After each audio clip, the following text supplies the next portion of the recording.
Hello നമസ്കാരം, എല്ലാവർക്കും എൻ്റെ പുതിയ വീഡിയോയിലേക്ക് സ്വാഗതം. ഞാനൊരു പാലക്ക് മുട്ടത്തോരൻ എങ്ങനെ ഉണ്ടാക്കാൻ നോക്കിയാലോ. അപ്പോൾ അതിനായിട്ട് ഒരു കെട്ട് പാലക്ക് ചീര എടുത്തിട്ടുണ്ട് കേട്ടോ.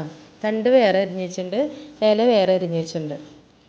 പിന്നെ ഇതിലേക്ക് ആവശ്യമുള്ള നാളികേരം എടുത്തിട്ടുണ്ട്. കുറച്ച് നാളികേരം എടുത്തിട്ടുള്ളൂ കേട്ടോ. 3 കോഴിമുട്ട ഒരു ബൗളിലേക്ക് പൊട്ടിച്ച് വെച്ചിട്ടുണ്ട്.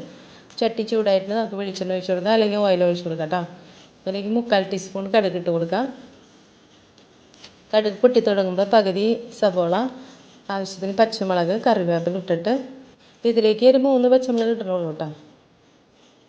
ഇതൊന്ന് വാടിയതിന് ശേഷം അതിലേക്ക് 1/4 ടീസ്പൂൺ മഞ്ഞൾപ്പൊടി, 1/2 ടീസ്പൂൺ മുളക് പൊടി ഇട്ട് കൊടുക്കാം. എരിവിന് ആവശ്യമായ മുളക് പൊടി ഇട്ട് കൊടുക്കാം കേട്ടോ.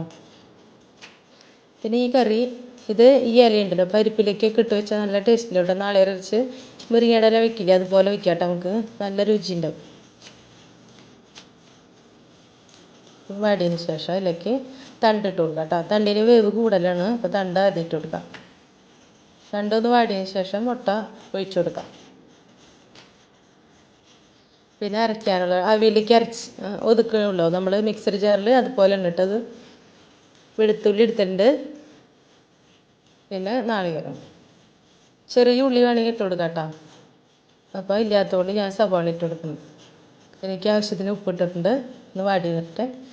ലേശം വെളിച്ചെണ്ണ ഒഴിച്ചെടുത്തിട്ടാണ് മുട്ട ഒഴിക്കുന്നത് കേട്ടോ, അല്ലെങ്കിൽ അടിയിൽ പിടിക്കും. അടിപൊളി തോരനാണ് കേട്ടോ. അപ്പോൾ ഇതുപോലെ ഉണ്ടാക്കി നോക്കിക്കോളൂ എല്ലാവരും. നല്ല ടേസ്റ്റ് ഉണ്ട് കഴിക്കാനായിട്ട്. ഇല മൂടി വയ്ക്കേണ്ട ആവശ്യമില്ല കേട്ടോ. ഇല ഇട്ടാൽ മൂടി വയ്ക്കേണ്ട ആവശ്യമില്ല, പെട്ടെന്ന് വെന്ത് കിട്ടും. ഇതായിട്ടുണ്ട്.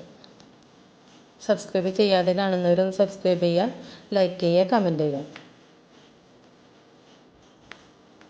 അപ്പോൾ ഇത് നല്ലോണം ഇളക്കി തുറന്നിട്ടിട്ട് തന്നെ ഇളക്കി ചെറിയ തീയിലിട്ടിട്ട് ഇളക്കി വേവിച്ചെടുക്കാം. ഇതെല്ലാവരും ഉണ്ടാക്കി നോക്കാം. പുതിയ വീഡിയോയുമായിട്ട് വീണ്ടും വരാം.